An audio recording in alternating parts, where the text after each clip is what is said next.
الرحمن الرحيم سبح اسم ربك الأعلى الذي خلق فسوى والذي قدر فهدى والذي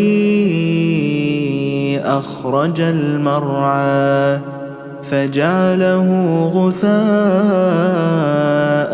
أحوى سنقرئك فلا تنسى إلا ما شاء الله إنه يعلم الجهر وما يخفى ونيسرك لليسرى فذكر إن نفعت الذكرى سيذكر من يخشى ويتجنبها الأشقى الذي يصلى النار الكبرى ثم لا يموت فيها ولا يحيا قد أفلح من تزكى وذكر اسم ربه فصلى بل تؤثرون الحياة. أعوذ بالله من الشيطان الرجيم. بسم الله الرحمن الرحيم. إذا وقعت الواقعة ليس لوقعتها كاذبة خافضة رافعة إذا رجت الأرض رجا وبست الجبال بسا فكانت هباء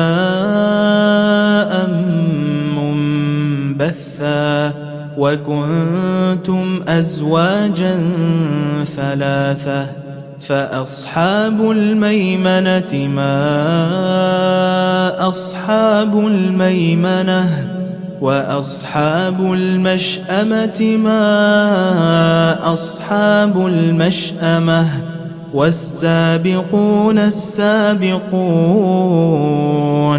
أولئك المقربون في جنات النعيم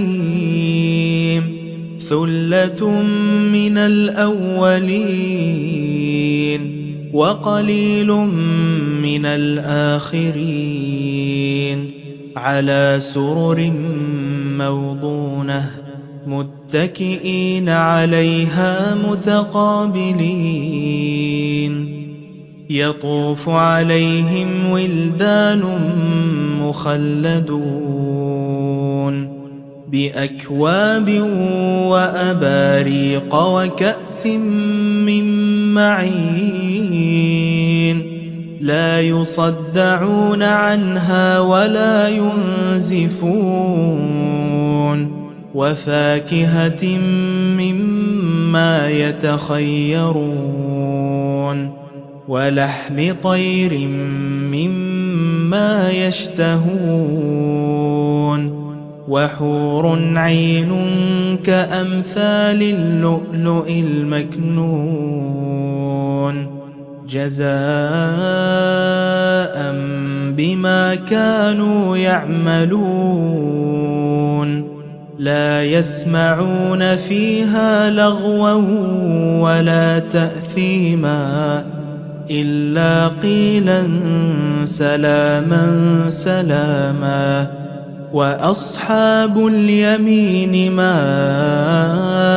أصحاب اليمين في سدر مخضود وطلح منضود وظل ممدود وماء مسكوب وفاكهة كثيرة لا مقطوعة ولا ممنوعة وثر.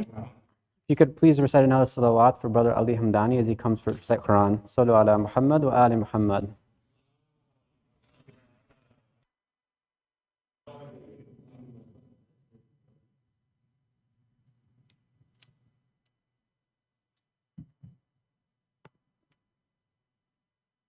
another loud salawat.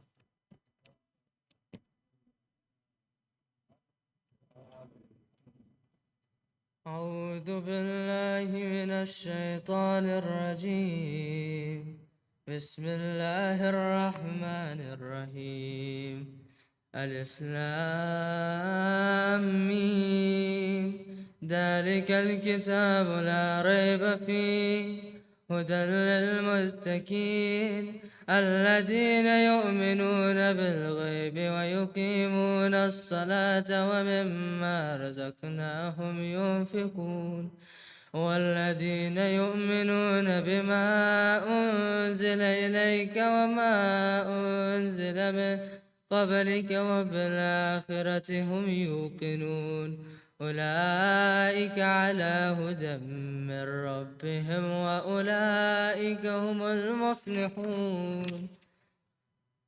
إن الذين كفروا سواء عليهم أنذرتهم أم لم تنذرهم لا يؤمنون ختم الله على قلوبهم وعلى سمعهم وعلى أبصارهم غشاوة ولهم عذاب عظيم.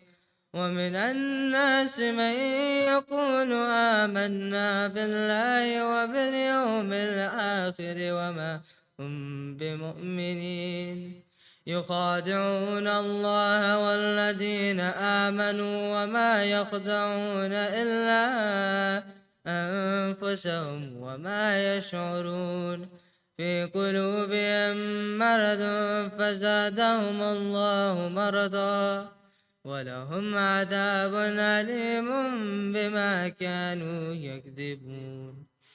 وإذا قيل لهم لا تفسدوا في الأرض قالوا إنما نحن مصلحون ألا إنهم هم المفسدون ولكن لا يشعرون.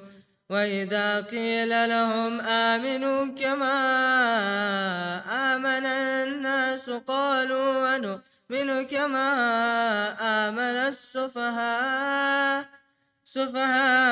ولا إنهم هم السفهاء ولكن لا يعلمون.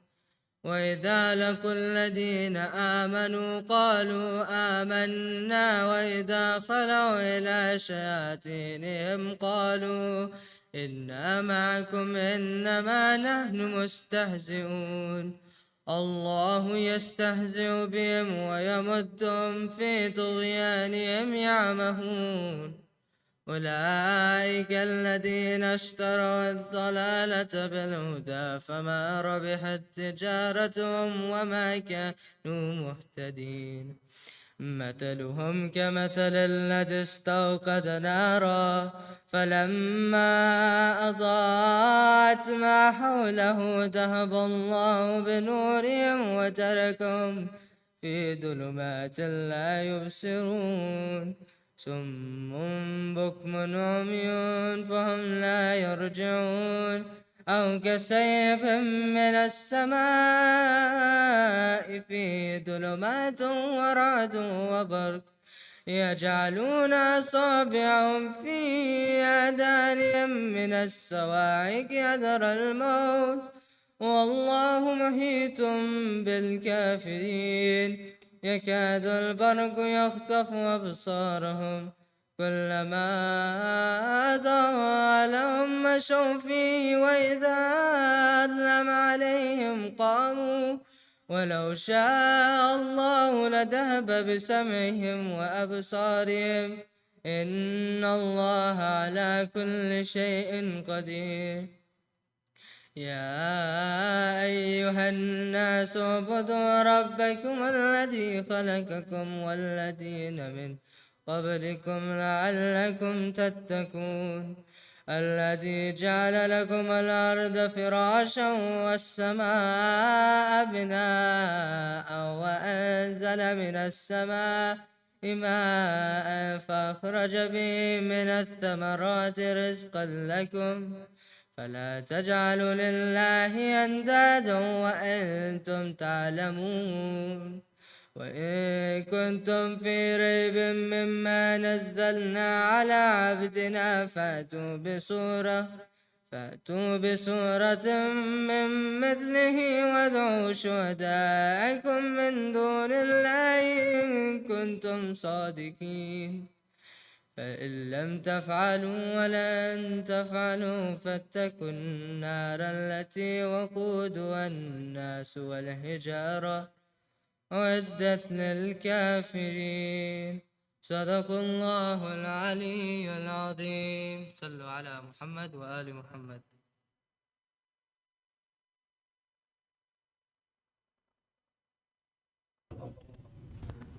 Jazakallah. I would like to thank you all for coming in conjunction with Light of Guidance and Zainabia Center. Just a few announcements. One is that if you do have to use the bathroom, we have bathrooms downstairs. You can go from the back towards the cafeteria. As well as, inshallah, tomorrow night, we are going to be having the commemoration of the Walada of Imam Hassan. The program will be starting at 7 o'clock, inshallah. If you do have children, they are welcome to join us as well. They're able to sit upstairs, but if we ask if they are being a distraction, please take them downstairs. There is a TV set up where you can also attend the lecture from there. Also, we would like you to know, we'd like to make the announcement that inshallah, during the month of Ramadan, and especially during the Nights of Power, we're going to be raising funds, inshallah, for our nightly programs. And this year, the hope is to start a project in the back of the prayer hall to be able to have a wudu in the bathroom station. So inshallah, with your support, I invite Shaykh with a loud salawat ala Muhammad wa ali Muhammad. Allah.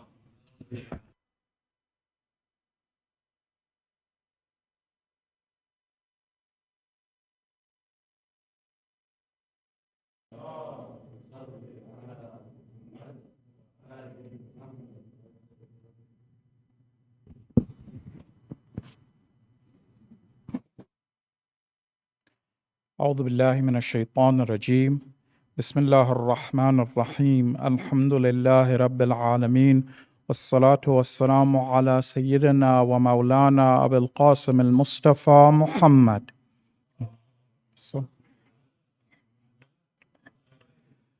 وعلى أهل بيت الطيبين الطاهرين المعصومين لا سيما بقية الله في الأراضين روحي وأرواح العالمين له الفداء رب اشرح لي صدري ويسر لي أمري واحلل عقدة من لساني يفقه قولي. So, brothers and sisters in Islam, assalamu alaikum wa rahmatullah. So this year's lecture series has been devoted to the akhirah, and specifically the barzakh, our transition from this world into the next. And so far we've covered three very important areas of discussion which are about the first night in the grave, the interrogation of the angels. We also talked about the squeezing of the grave and then our actions taking on a corporal form.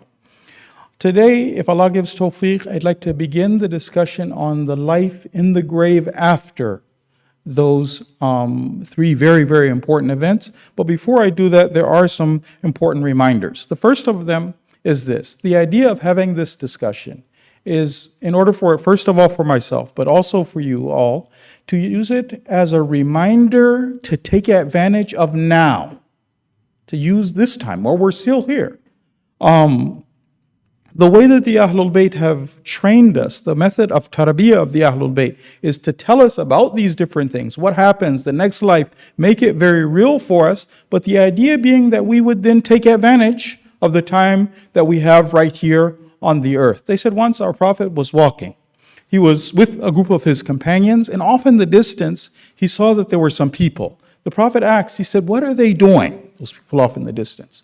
And they explained that these people are digging a grave. They're preparing. One of the believers is about to go into the next world. When the Prophet heard that, the Prophet rushed over to where these individuals were digging the grave. And they said the Prophet wept so much that his tears made the ground wet. After that, he turned to us, to the companions, and the Prophet said this, "Ikhwani limithli hadha fa'iddu." My brothers, prepare for this. So the way of the Ahlul Bayt is, Okay, well, let's not just be afraid of it. Let's not just worry about it. Let's get ready, prepare for this, as the Prophet said in that particular discussion. Now, I talked a lot about the first night in the grave and the questioning in the grave and the squeeze of the grave. And again, that's not everything that's out there.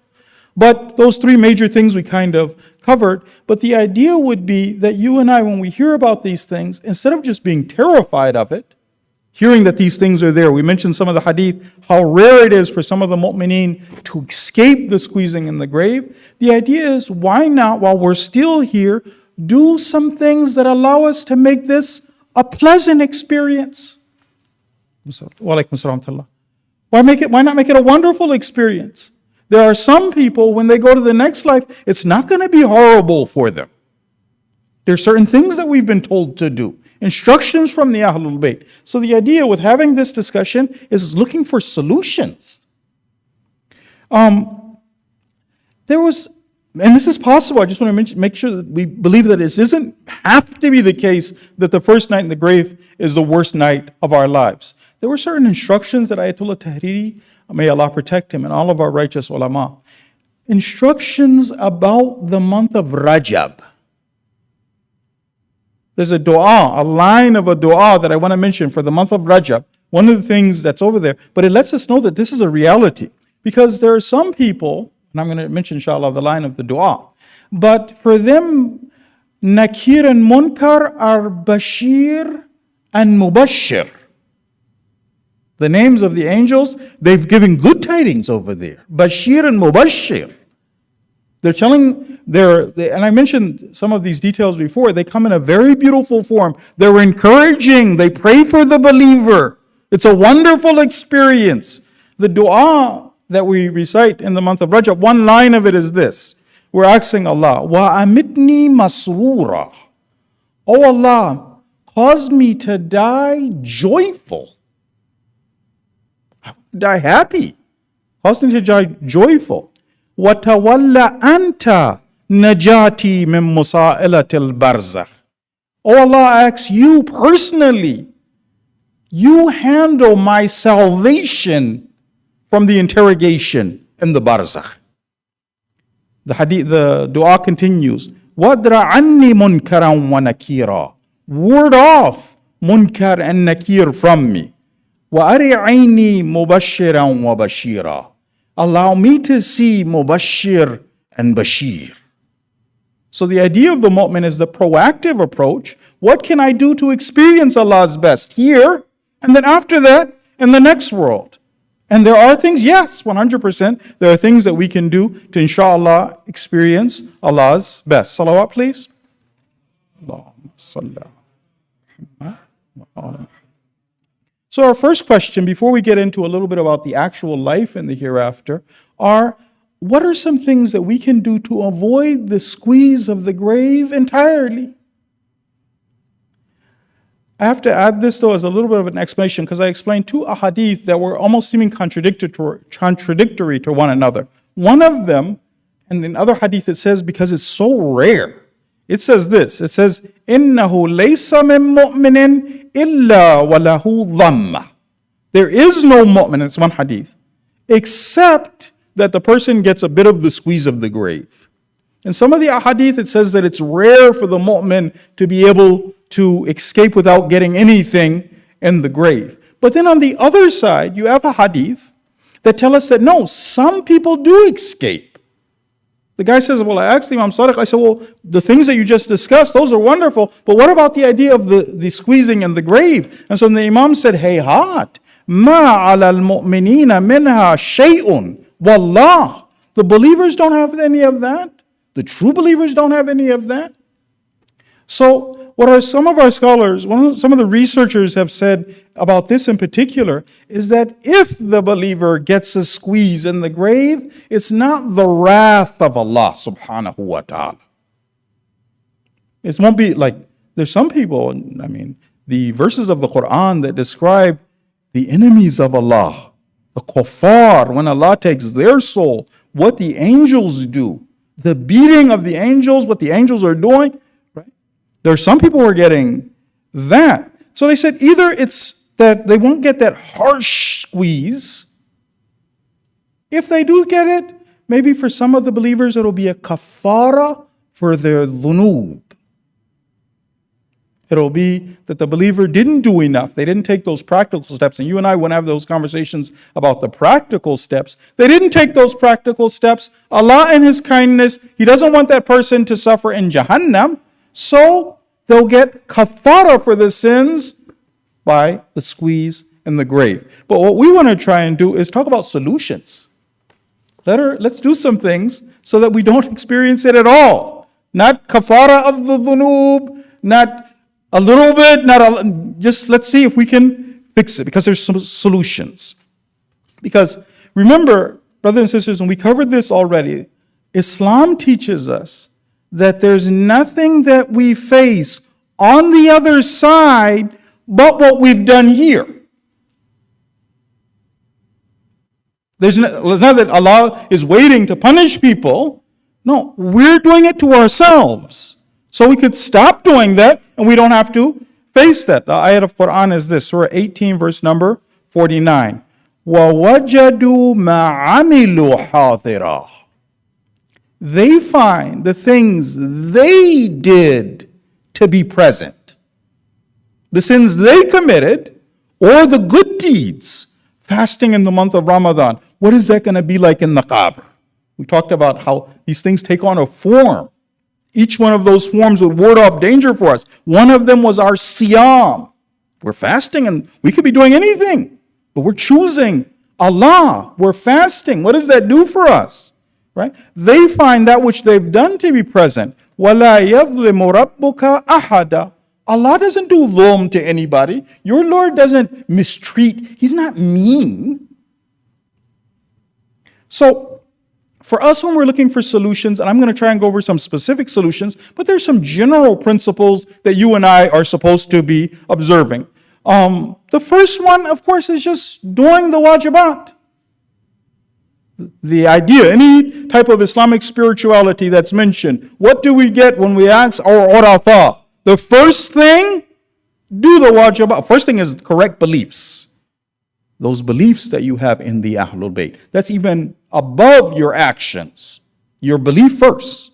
Have that correct belief. Then after that, the wajibat and avoiding haram, avoiding the muharramat. Allah tells me in the Quran, you're going to face what you did this world. I disobey Allah and then I'm worried. Well, just stop disobeying. Pretty simple. The second thing is, in addition to not regularly violating Allah's commands and trampling His commands, the second thing is to regularly make tawbah. And this is the month of Ramadan. Regularly, just the believer has a regular habit. If I make a mistake, sometimes it happens, people slip. I'm not militant about it. That I'm doing this is my lifestyle. No, I'm not militant, always making tawbah. If we've wronged people, if we've done wrong to people, we've broken people's hearts, we've mistreated them, we said cruel and unkind things, then Islam advises that we make it right with people. Apology, it's so easy over here. Even I don't just spell out what I did wrong to the person, but it's the month of Ramadan, brothers and sisters. Actually, let me do that right now. And I'm not faking. It's not speech. If I have wronged anyone, it's the month of Ramadan, we're interacting with one another. Perhaps sometimes I get loud, say something, misunderstood somebody, ask for forgiveness, and that's something we should be doing just regularly. We don't want to have something on our neck and then find it in the next world. The other thing is not being attached to the dunya. Right? He said that Islam doesn't say don't have the dunya, but you own the dunya doesn't own you. Allah wants us to have the good of this world and then the hereafter. That's the way of Islam. We don't abandon the dunya. We experience Allah's best here and then there. But should I be attached to the dunya? Those wrong attachments come back to haunt us. Being attached. Instead of, I have these things to bring me to Allah, the goal is God. Imam Khomeini tells a story about Ayatollah Gulpaigani. Many of you might not remember him, one of our Maraja. Before the leader and maybe Ayatollah Sistani, before them, there were other Maraja. One of our famous Maraja was Ayatollah Gulpaygani. Imam Khomeini is telling the story from Ayatollah Gulpaygani. So Ayatollah Gulpaygani says that I had a friend who was with me in the Hawza. They were Hawza students. We were there in the Hawza. We studied together. My friend was from a place called Qazwin, a city in Iran.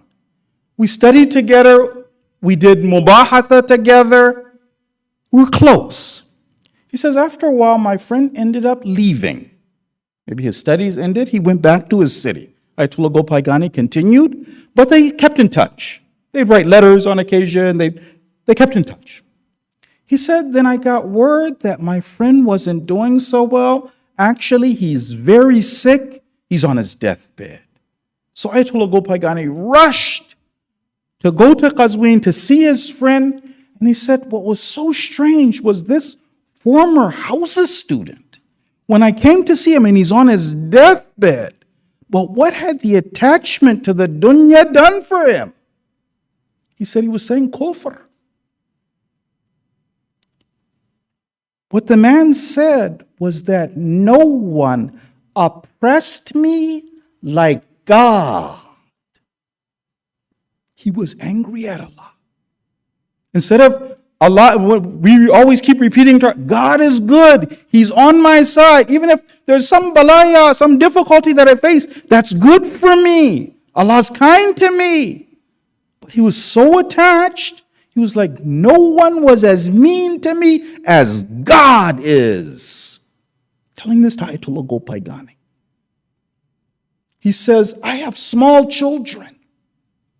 My children need someone to take care of them. And God is killing me. Attachment. Allah brought your children into this world. Your children are to bring you to the next life. You take care of them, but you're not the wali. It's God who's the wali. Remember that story of Ayatollah Bahjat? There's a beautiful story of Ayatollah Bahjat where I don't know from the story if it's Ayatollah Bahjat telling a story about himself that he experienced this, or as he's saying there's a sheikh, there's an Ayatollah, there's somebody. And maybe, I don't know if he's telling the story directly or it's actually him. So what happened was, this man was on his deathbed. And so the Ayatollah goes to see him, and he says that, he worried, is everything okay? And the guy said that, alhamdulillah, I've done my wajibat, I'm doing my responsibilities. He said, but there is one thing that I'm worried about, though. I said, what are you worried about? He said, I'm worried about my children after me. Who's going to take care of them? And so the sheikh said that, don't worry about your children after you. He said, after you die, there'll be another, forgive the words, donkey who will bear their rizq. Sometimes we think we're a little bit too important. There's going to be somebody afterwards. You were just a means of the rizq coming. It's not that when you die, the world stops spinning. Now there's no rizq. No. Allah will find another means. The Ayatollah is a donkey, somebody else. They're gonna be okay. You worry about you. So that kind of attachment. Why did Allah take me away? I'm supposed to be. That kind of an approach is not the approach of the believer.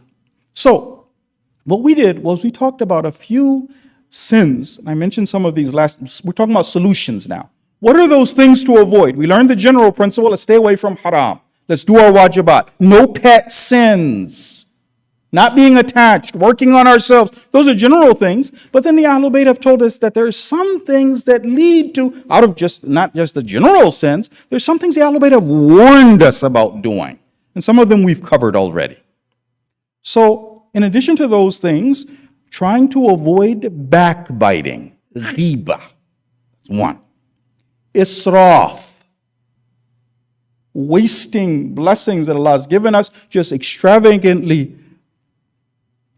We talked about the idea of the spouse and not fulfilling our obligations towards our spouse in the intimate relationship. We also talked about the idea of bad akhlaq in the family. If I'm the kind of person who people in my family, I do create a toxic environment.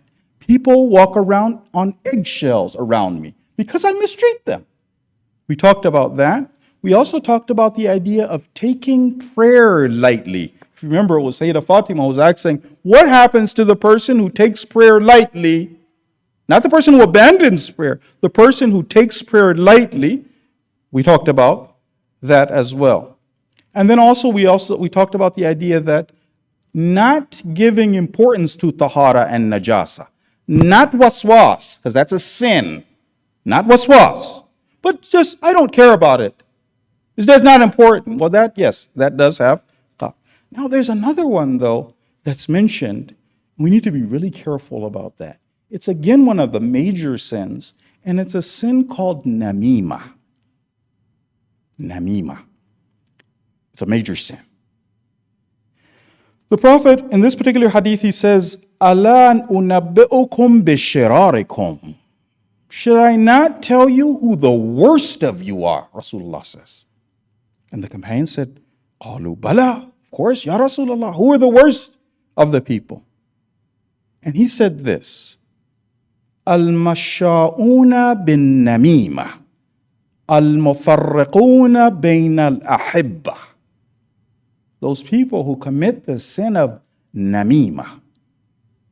Those people who separate loved ones. What is namima from a jurisprudential point of view? What happens is, if I'm the kind of person, I will sit with one person, one of the believers, mu'min, mu'minah, will sit with me, and then they'll say awful, terrible things about another person, hurtful words about another person. They sit with me and they tell me these things. And I take what they said to the other person. Do you know what such and such said about you? And then I share those words. That's called namima. And yeah, it creates hatred. The hadith say that it's one of the examples of sihr, magic. One of the things with magic, if you look in the ayat of the Quran, is they would use it to separate between a husband and wife, loved ones. Believers, two believers, like one another, know one another. But then I say, yesterday we were in a gathering and this person said this about you. They said, and I'm telling the truth. I hurt that person by telling the truth about what that person says. This is the sin of namima. What the leader says about it is that it doesn't even matter, because some people will screenshot people. They're texting, and the person says some hurtful things, and then I catch that, and I'm going to show exactly what this person said. The leader says it doesn't even matter if the niyyah wasn't fitna and fasad. This is doing fitna and fasad. So those are some major sins, ghiba, israf, things that we're supposed to be avoiding anyway, but they also have that effect in the hereafter. Now, when it comes to you and I making sure we don't experience this at all, there are certain things that others can do for us. Of course, we have to do our part, make sure that we're not doing the haram ourselves, but still, there are things that we can do for others, inshallah, they will do them for us. One of them, and some of them are simple, meaning if you look in the risala of your marja, you'll see that there are certain things that are recommended when someone's in the transition, someone's going through the grave. The Ahlul Bayt have given us guidance. What do you do during ghusl? What do you recite? What should you do? All of these areas. One of them is after the grave, that first night. One of the things the Ahlul Bayt have taught us to do is to sprinkle water on the grave of the person who's just been buried. Some people might not think these adab the Ahlul Bayt have taught us are important, but each one of them to the mayyit, believe me, the mayyit would love that. Inshallah, we learn these things, we do these things. Our children, those who come after us, those who are with us, they can do them, inshallah, for us. We talked about the idea of the third talqeen.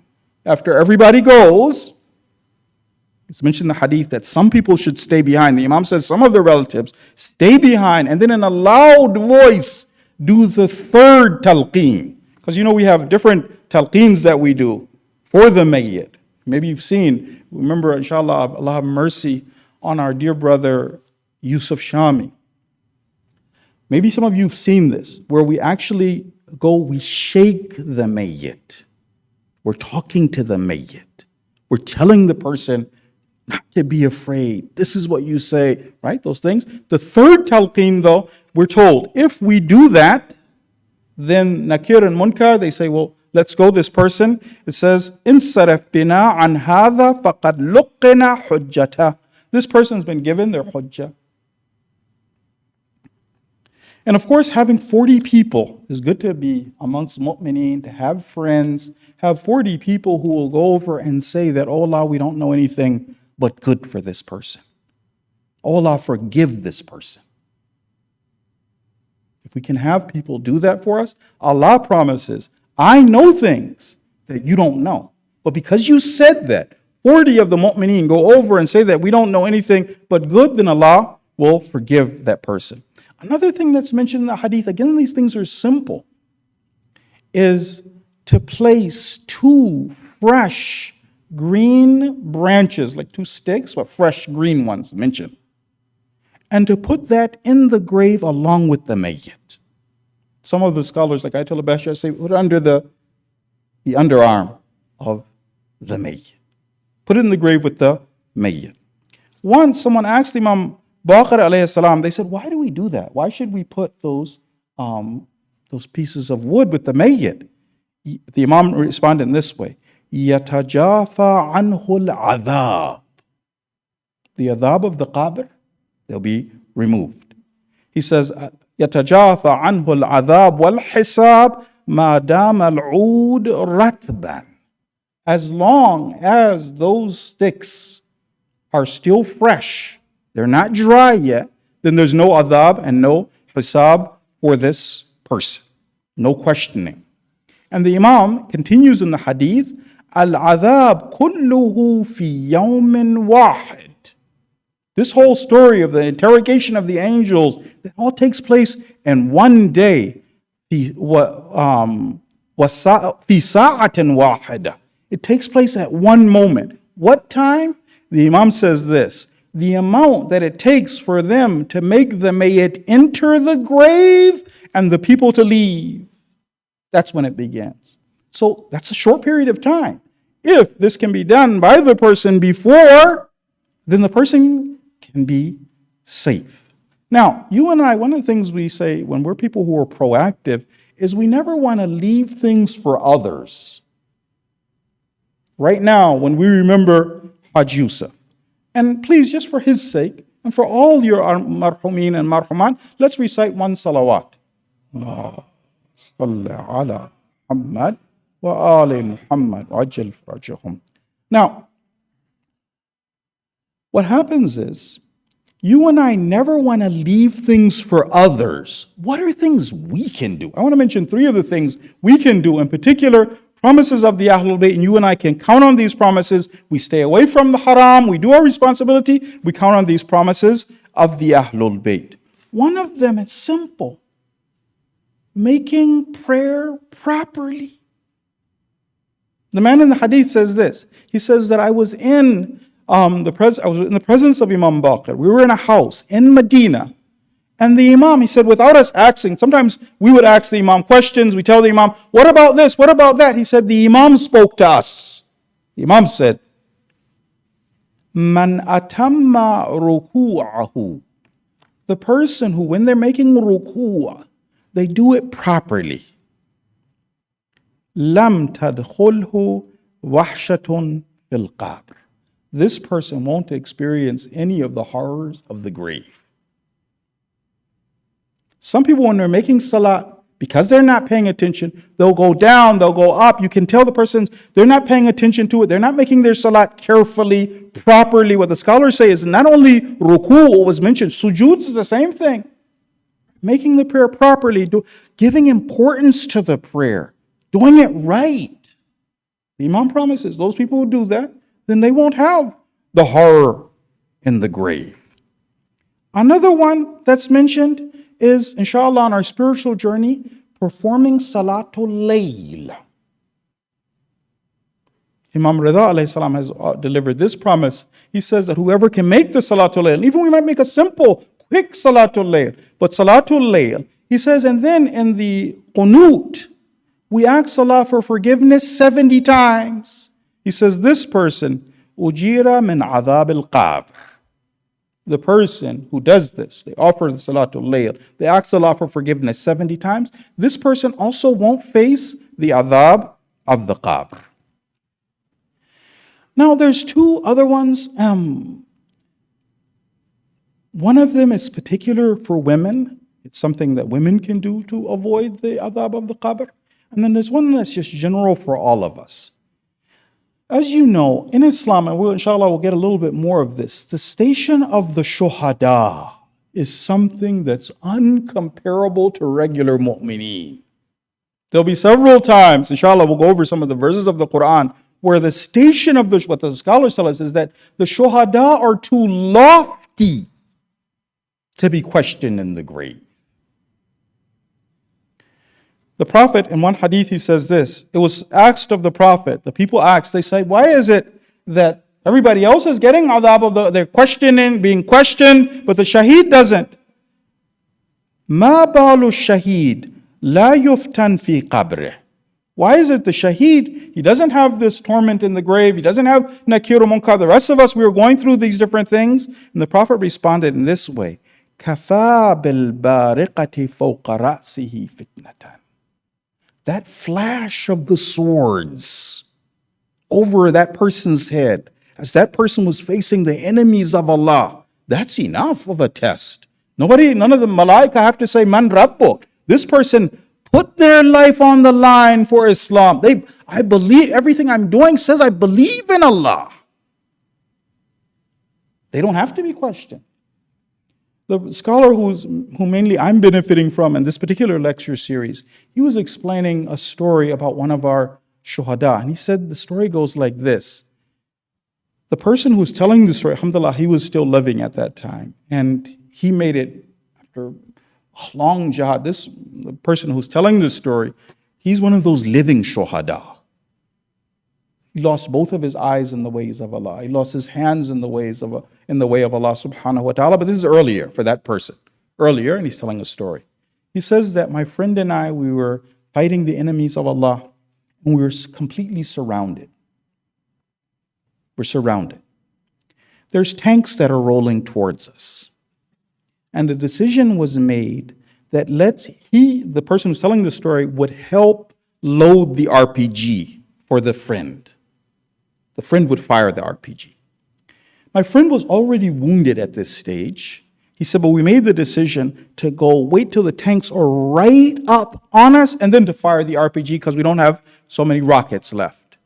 He said, so what we did was we waited. My friend went. He was already wounded.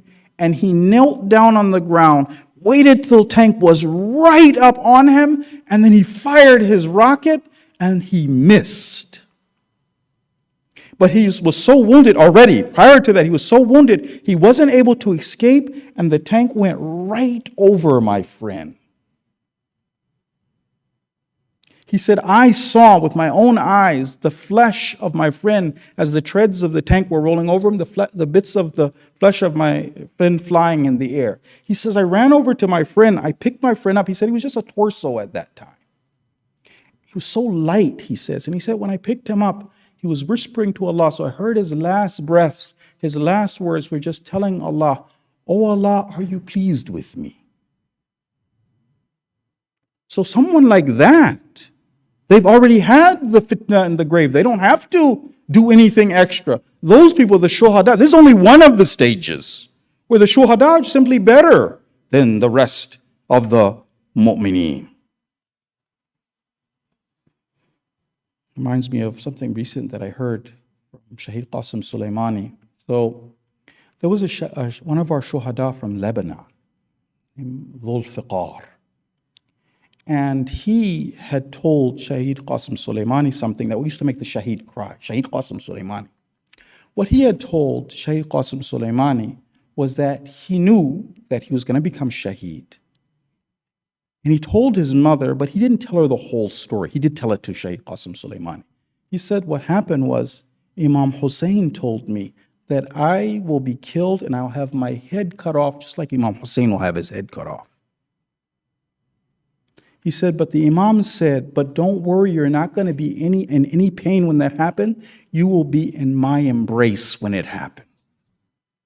Shaykh Qasim Sulaimani, just hearing that made him have tears. So, inshallah, Allah grants us that lofty station of shahada in His way, allows us that honor, and Allah chooses. That's not something that's just random. People have to beg Allah to be chosen to be amongst the shuhada. But I mentioned that there was special kindness for women. There are some things that women can do. It's hadith now. This one says that there are 3 groups of women who will not face the adhab of the qabr. Allah will remove from them the adhab in the qabr, and they will also be raised with Fatima binti Muhammad.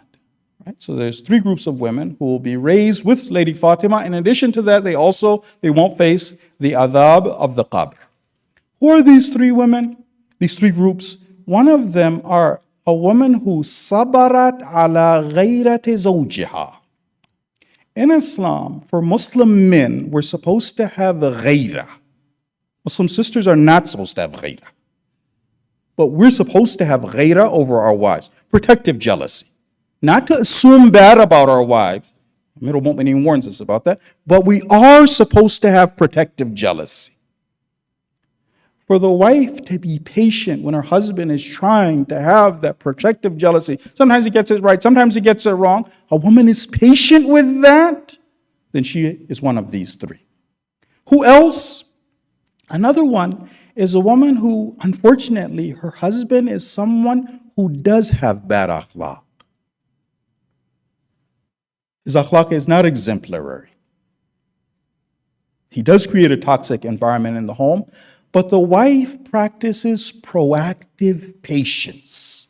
Instead of her family falling apart, instead of her antagonizing him and making it worse, no, she tries her best to correct the situation when it's right, but she exercises proactive patience. So that one says, sabarat ala su'e khuluqi zawjiha.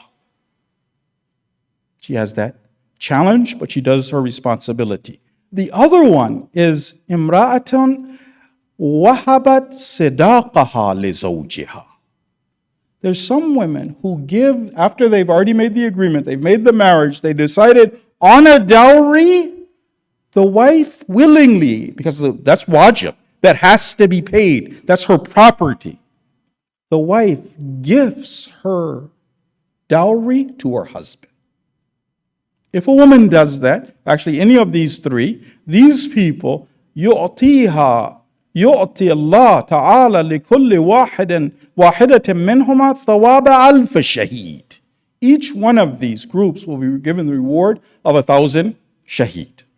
Now, a little bit about the actual life in the grave. We're not going to be able to talk about all of it now, the good times, when they begin and stuff like that. One of the first things that I should mention to you is that when the new believer who's just passed goes through that situation, that trauma of the first night in the grave, as soon as they come into the next world and they're greeted by the other believers, over there, the other believers, they know they've been through a traumatic experience, and what they say is leave the new person, the rookie, the person who just came into this world, leave that person. It says, فَإِنَّهَا قَدْ أَفْلَتَتْ مِنْ حَوْلٍ عَظِيمٍ.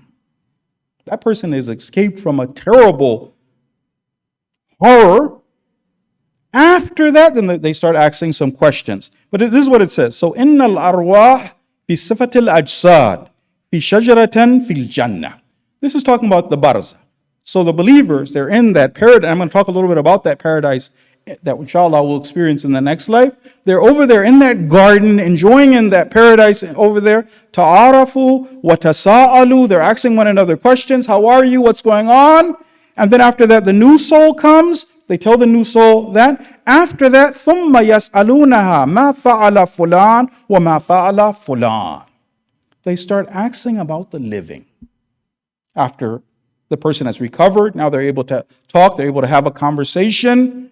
Things have settled down. What happened to such and such? What happened? Did this person die or not? If they say that the person is still alive, then they get hopeful that inshallah the person will make it. If the person has died, they get worried. They say that the person, they've perished. Because otherwise, if they had died, they should have been here with us, with the other mu'mineen. Over there in the next world, we have immaterial bodies. The hadith says that when the believer dies, the ruh is fi qalibin qalibihi fi dunya. We have a body which is similar, it resembles our earthly bodies, but it's a barzakhi body. فَيَأْكُلُونَ وَيَشْرَبُونَ. We're eating over there, we're drinking over there. They say whenever a new person comes, they recognize that person because of they resemble their earthly form. So the new person, they have that form. What happens is, in the grave, the good times begin. We've heard the hadith about it. Let me share one of the verses of the Quran. So this one we read before Surah Waqa'ah. Imam Sadiq is going to give us the explanation over here. So this is towards the end of Surah Waqa'ah. The verse says this, أعوذ بالله من الشيطان الرجيم فَأَمَّا إِنْ كَانَ مِنَ الْمُقَرَّبِينَ. If the person is one of those brought nigh, one of those who's done the right things, the muqarrabun, فَرَوْحٌ وَرَيْحَانٌ. Over there, it's peace, it's tranquility, it's the pleasant, fragrant smell of those trees in the garden. The Imam says, يَعْنِي فِي قَبْرِهِ. This is in the grave. Then after that, وَجَنَّةُ النَّعِيمِ is فِي الْآخِرَةِ. That's in the grave. In the grave, the good times begin. But God forbid if somebody is one of the kuffar, they disobey Allah. وَأَمَّا إِنْ كَانَ مِنَ الْمُكَذِّبِينَ الضَّالِّينَ. Those who deny the truth, those people who reject the truth, those who are astray, فَنُزُلٌ مِّنْ حَمِيمٍ. Then after that comes that treat of that boiling hot water. And then again the Imam says, يعني في قبره. That's in the grave. Someone asked the Imam, they said, أين أرواح المؤمنين? Where are the souls of the believers? And then Imam explained that أرواح المؤمنين في حجرات في الجنة. They're in these magnificent rooms in paradise. يأكلون من طعامها ويشربون من شرابها. They're over there eating those heavenly things. ويتزاورون فيها. Inshallah, if we're over there, inshallah, we'll be visiting one another, remembering one another. And after that, we'll be asking Allah that please hurry on that which you've promised us. They opened up the door to paradise. We can see those blessings that are over there. We want to experience that. He asked about the kuffar. The kuffar, he says, في حجرات في النار. Right then the punishment begins. يأكلون من طعامها. They're having that terrible food of hell. وَيَشْرَبُونَ مِنْ شَرَابِهَا وَيَتَزَاوَرُونَ. They're also visiting one another. But their visiting is adhab for them. To see that other person with that corporal, the form that they take on is punishment. We mentioned in some of the verses of the Quran, these people beg Allah not to allow them to go to the hereafter. They're begging for Yawm al-Qiyamah not to happen, because it's mentioned in some of the verses that actually they're being presented, some of these people are being presented to the fire morning and evening. They're not made to enter it yet, but just being warned about that. We ask Allah for protection from that, and we ask Allah to help make us be of those who see Allah's best. First in this world, but after that, the next. May Allah accept what was said and heard in His way. Let's end with salawat ala Muhammad wa ali Muhammad.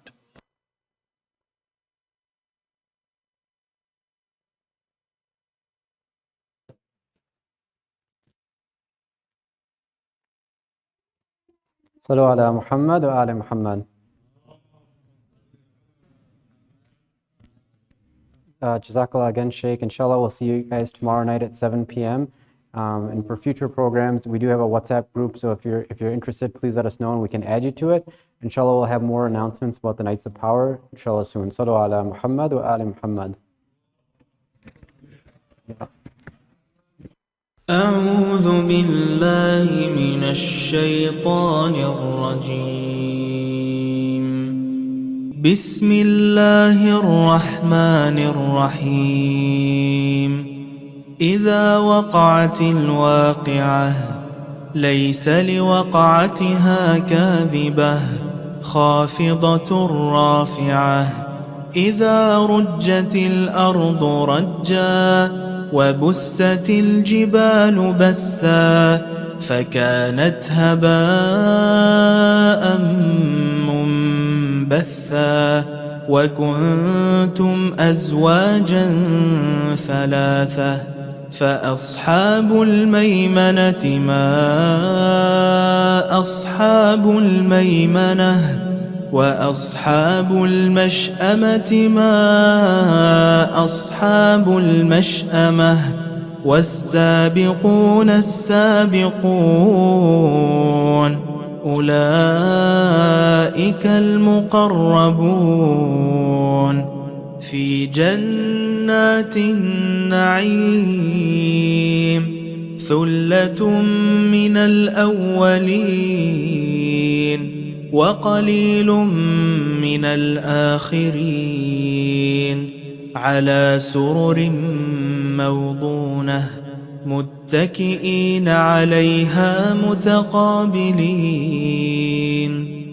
يطوف عليهم ولدان مخلدون بأكواب وأباريق وكأس من معين لا يصدعون عنها ولا ينزفون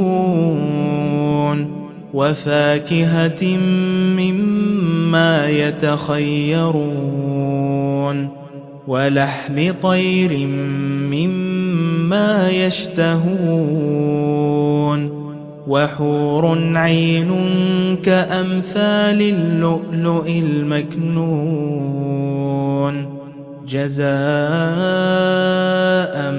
بما كانوا يعملون لا يسمعون فيها